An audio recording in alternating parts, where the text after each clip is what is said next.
Alright guys, ZFR Gaming back here again today, and pretty much this is going to be my review for episode 12 of The Walking Dead Season 6, Not Tomorrow Yet. Now, before I go any further, in my last episode, or in my last video about The Walking Dead, I did make a couple mistakes. I called this episode 13, because I was like all messed up on like the episodes for whatever reason. But yeah, pretty much episode 12 here was a pretty good episode, to be honest with you. Like, it was actually really freaking good, like way better than I was expecting it to be. I was not expecting them to cover a lot of the stuff that they did in this episode. I felt like it just like this season has definitely been the best of The Walking Dead, at least the second half so far. Like, we haven't had one bad episode yet this second half. As a matter of fact, I would say ever since No Way Out, all the episodes have been above average. So yeah, like it's pretty awesome right now. So getting into this this review slash analysis, or however you say it, pronounce that, but yeah, pretty much I'm gonna try to keep this under 20 minutes this time, because I don't like it when they go that far over, but sometimes you can't help it. But I'm gonna try to keep it under 20 minutes. So let's get straight into this. It kicks off with Carol. Pretty much we knew from the beginning this episode was going to focus a lot on Carol, and we definitely got to see a lot happen with her in the beginning of this episode. At the beginning, you see her going around collecting all the stuff she needs to bake some acorn and beet cookies, and she pretty much makes these cookies and food she's baking and stuff, and she goes out delivering food to everybody in Alexandria. And pretty much Tobin, it looks like she's gonna get in a relationship with him, or she already is, because they totally kissed each other on the porch there, where he was telling her she's like the mom of everybody in Alexandria except for him, because you know, he doesn't want her to be his mom. He wants her to be, you know, like more of a romantic thing for him. So yeah, they kiss, and that's another romance we got going on. We got a lot of romantic stuff going on lately on The Walking Dead. Rick and Michonne, Carl and Enid, which really isn't anything yet, I feel like, but you know, it's kind of there, but it's not there quite yet with those two. We'll have to see more of that.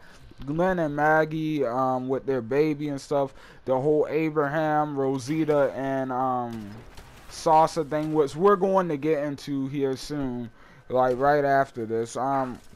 But yeah, Morgan also has a few interesting moments in this episode. The first one being where he talks to Carol at the beginning, and pretty much he's telling her he's telling her that she could have told that he doesn't want her to carry the burden for her, on her, that of what he did with the whole wolf and everything. If for those of you who don't remember what happened there, he hid the wolf in Alexandria, kept him alive and everything. And pretty much we do find out that Rosita, Eugene, and Tara, they do know what happened there. They do know that freaking, what's his name, Morgan was hiding the wolf, so they know the truth, but nobody else does. Carol asked them to keep it a secret. And pretty much Morgan, he's trying to get through to Carol, because he knows she doesn't like killing, and he's trying to tell her that she doesn't have to, but you know, she's pushing him away like she usually does. And pretty much you see that during that whole conversation, she was standing over Sam's grave, and she left one of her cookies on his grave, his last cookie, because you know he used to like cookies throughout the show. But yeah, like, that's pretty interesting to see, because I was always wondering like, I wonder if Carol's going to have any moments where we kind of get to see how she felt about Sam dying, and it's good to see that she does feel some kind of guilt for it in a way. I mean, like, she was the one that said all that awful stuff to him, and possibly definitely might have been the reason he died, because it was her voice in his head when he had his mental breakdown in No Way Out. So yeah, pretty much she feels guilty about that. And there's gonna be some more great Carol moments in the episode, like one or two more, and we'll get those later. But pretty much, Rick and the group, they get back from the hilltop. We saw them leave last time. They pretty much get back, and Rick calls a meeting, a town meeting in the church, and he pretty much lays the plan out them. He pretty much tells everybody, there's these group of people, the same people attacked Daryl, Abraham, and Sasha on the road a while ago, the Saviors. They're pretty much terrorizing the hilltop, and the deal is, if we kill them, we get food for the hilltop. This is how we eat, this is how we survive, and either way, the Saviors are going to find us eventually, so we might as well get out of the way and get something out of it. So yeah, pretty much, right here, this is I mean, this is a first for the group. Like, the group has never really taken the offensive before. When you think about it, they really haven't. Like, they've always been very reactant to people attacking them or people coming after them. Like at Terminus, like when they slaughtered all those dudes, like that was because they were after them. Or even with the governor, like they could have, a couple characters did want to go on the offensive against the governor, such as Glenn, and even Carl, and I believe it was Masson too for a while at the beginning. So yeah, they haven't really ever been on the offensive like this. So this is a new thing for them in a way. But it's definitely something they can somewhat handle. I'm going to say somewhat, and we'll get into that a little bit later when I continue talking about that. But yeah, pretty much, Morgan, of course, him with his all life is precious thing, tries to talk everybody out of it. But Aaron kind of stands up and says, we saw what happened here with the wolves. We can't take a chance of that happening again. And it's nice to see Aaron becoming more of a main survivor. He's been there and he's had a good role, don't get me wrong, but I feel like for like these last couple episodes, he's sort of been in the background and popping up every now and then. And it was also really nice to see more Heath in this episode, because we just have not seen a lot of him. To be honest, I really like him as a character, like especially the interactions between him and Glenn. And that's another interesting thing I'm going to get into here. But let's see, let's make sure I don't miss any of the other stuff before I move on to that part. So pretty much, they agree that they will go off and kill all the Saviors. They have the one guy from the hilltop and Jesus who kind of know a little bit about the compound and stuff. So they do have a solid plan of attack here and kind of have some idea of what they're getting into, but not really a big one, to be honest with you. But yeah, before they leave, Abraham totally dumps Rosita. Like, he's pretty merciless about, like, pretty brutal in my opinion. Like, he could have been, I mean, I don't know. I guess, like, sometimes it's just better to cut all ties completely and just do it quick and cold, just to get out of the way. But yeah, he was really brutal about it. A lot of people kind of wish he had handled it a little more kindly and maybe even gentler or whatever. But yeah, he totally did. He was pretty ruthless. But moving on, we see them all make a stop on the way. They pretty much all stop and get in position, and they decide they're going to wait for nightfall to attack. And pretty much the plan is they're going to get in. They're going to get the Saviors to come out and open the door and expose themselves to the group by bringing them Gregory's head, as they were supposed to, as the people from the hilltop were supposed to in the last episode. But of course they're not going to kill Gregory, so they find a couple of walkers. They chop the head off. Well, Glenn and Heath, I believe, do this. They find a couple. They chop the heads off. They pretty much have them line up in the street, like it's like a lottery game or something where you just gotta pick the right one.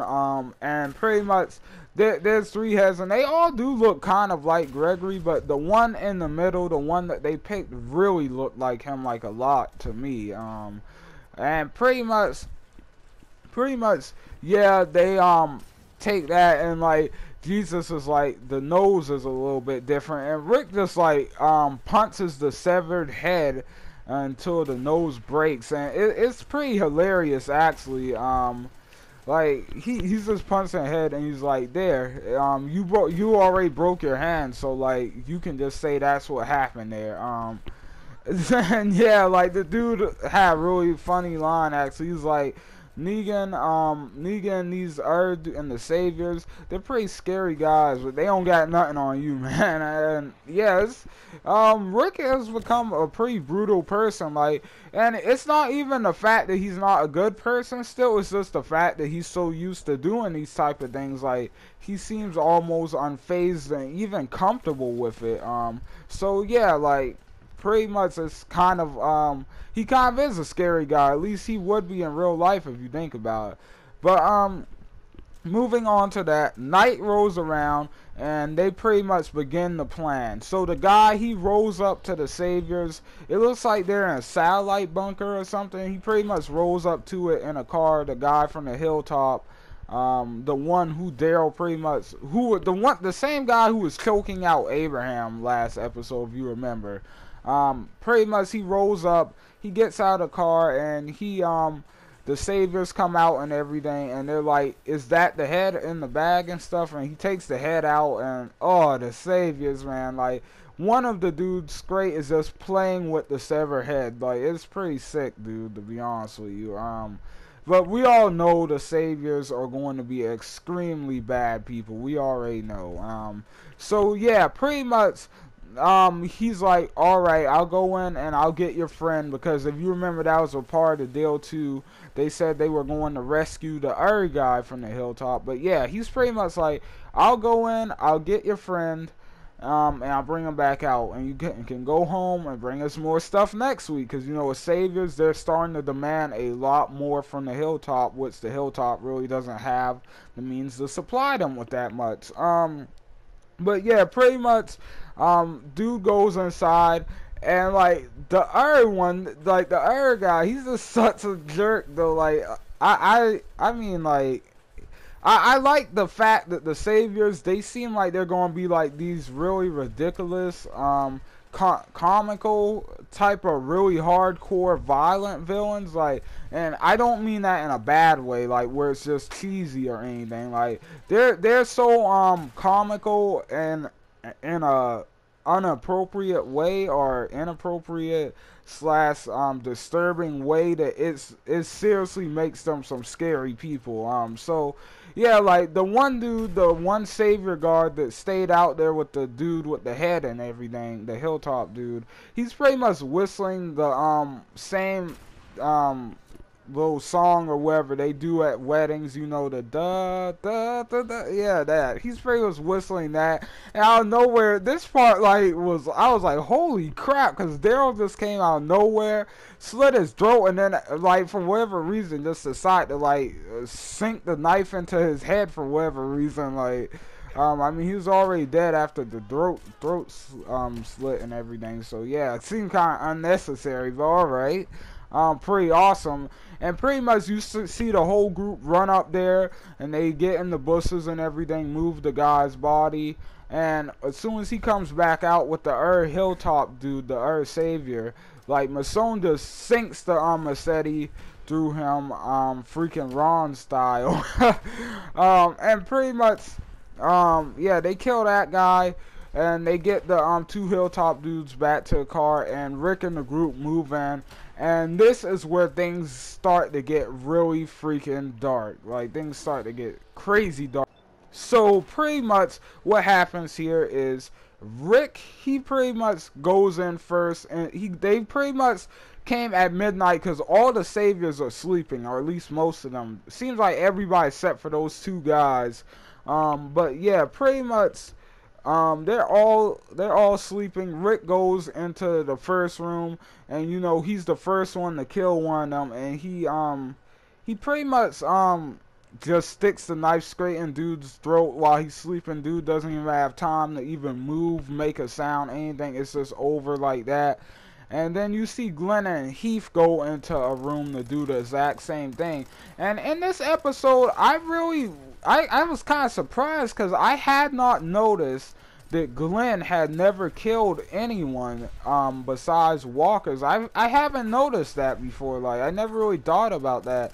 And so yeah, like Glenn at this point in the show, he has not killed another human being like Rick, Daryl, and all of them have. Like, he hasn't ever killed any other living person since the apocalypse began, or since like ever, like never in his life. And on this episode, this was the first time, like when, like for a second when he stabs the first dude in the throat, I thought he was gonna start crying or something for a second. It looked like he wanted to, and then you see Heath over on the side getting ready to kill the other dude, but you know he's just as freaking nervous as Glenn. But Glenn takes the knife from him because you know Glenn, he's already done it. He might as well let Heath keep his innocence in a sense, if you want to say it like that.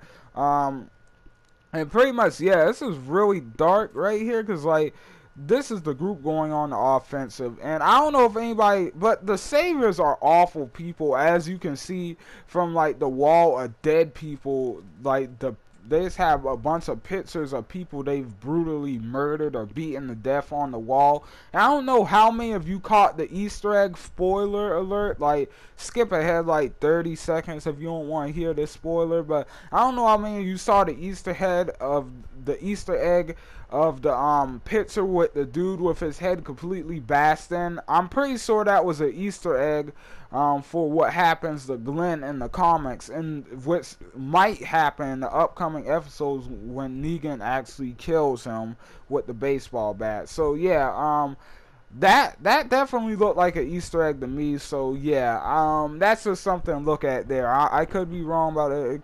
It could just been there. But yeah, moving on. I'm just going to touch on a few Earth Mall stuff before I get on with this part, because I forgot, like, a couple things. Like, for instance, like, there's the whole Tara and Denise thing. Tara pretty much told Denise he loves her for the first time and everything. She does, and she's scared that she's never going to really come back, after this. So, yeah, like, she's pretty scared, and Tara actually kills her first a couple of people tonight too. Like, she's never killed another human being either, and she kills two saviors that actually run out the door later, which we'll talk about.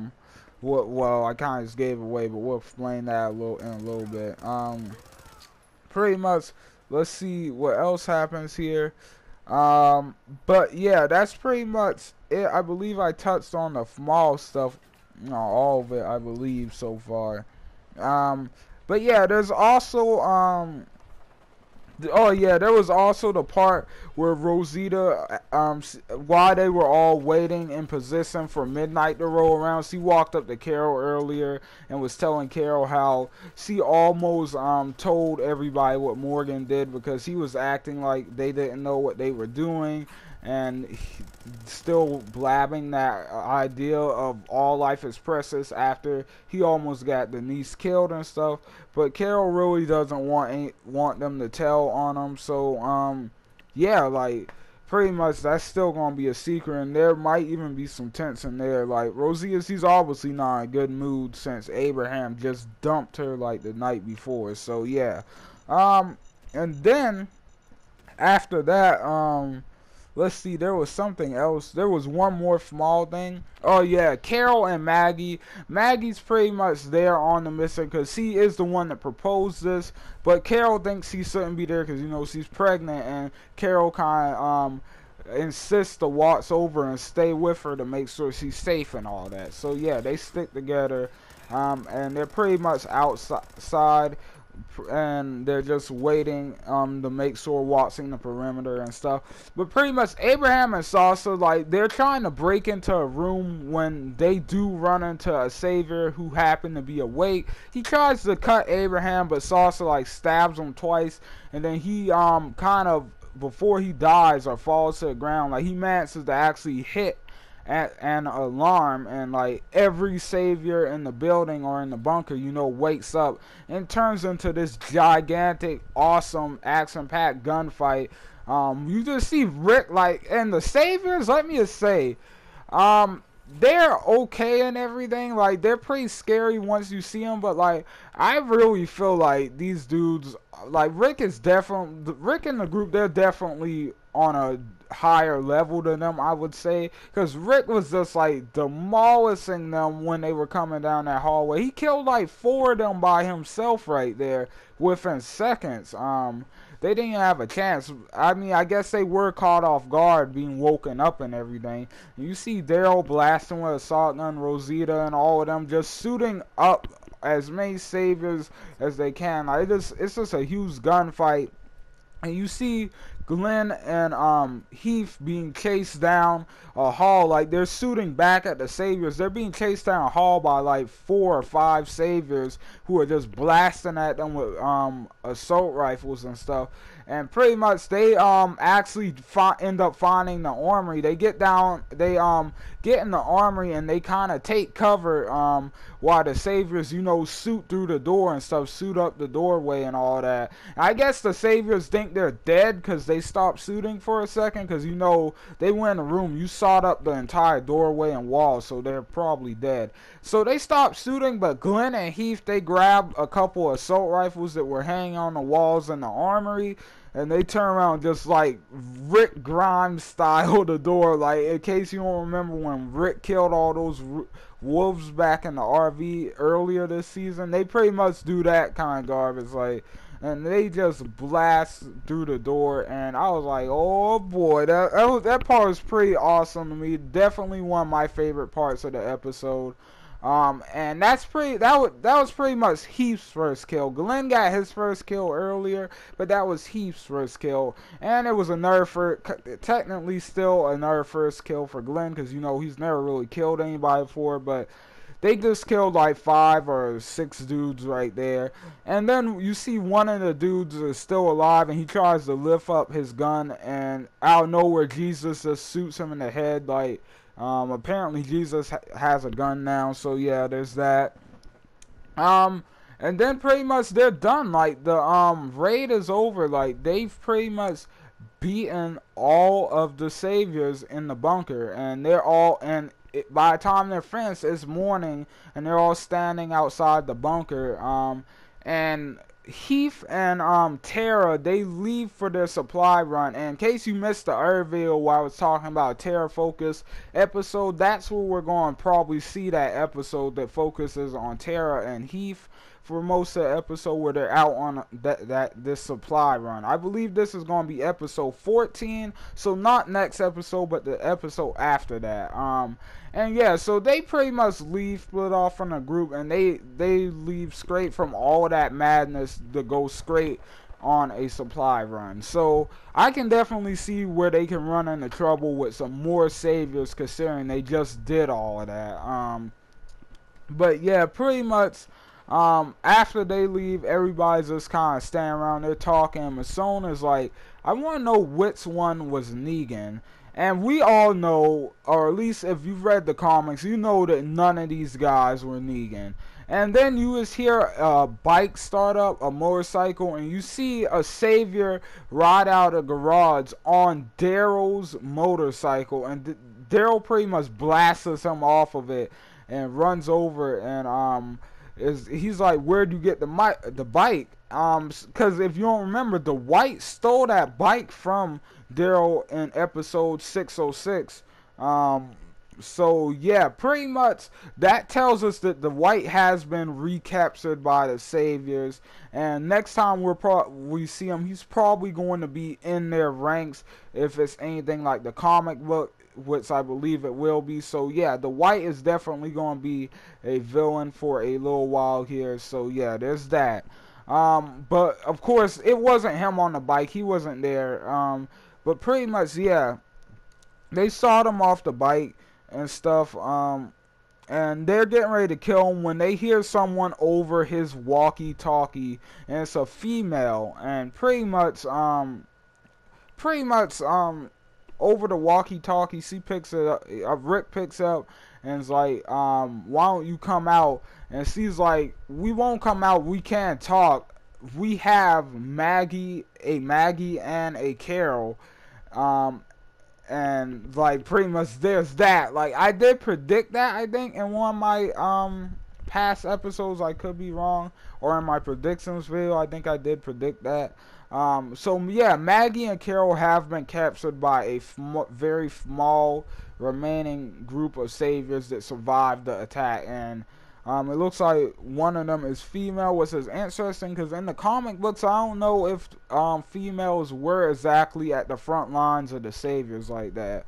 But yeah, that happened, and that's pretty much the end of the episode. Oh yeah, I forgot. We also got to see Father Gabriel being an awesome war priest this episode. He totally killed somebody with the rifle. He's officially become a hardened survivor, and he's still a priest on top of that, so he's still religious, so yay for him. But yeah, that's pretty much it. That's the end of the episode right there, guys. I thought this episode was really great.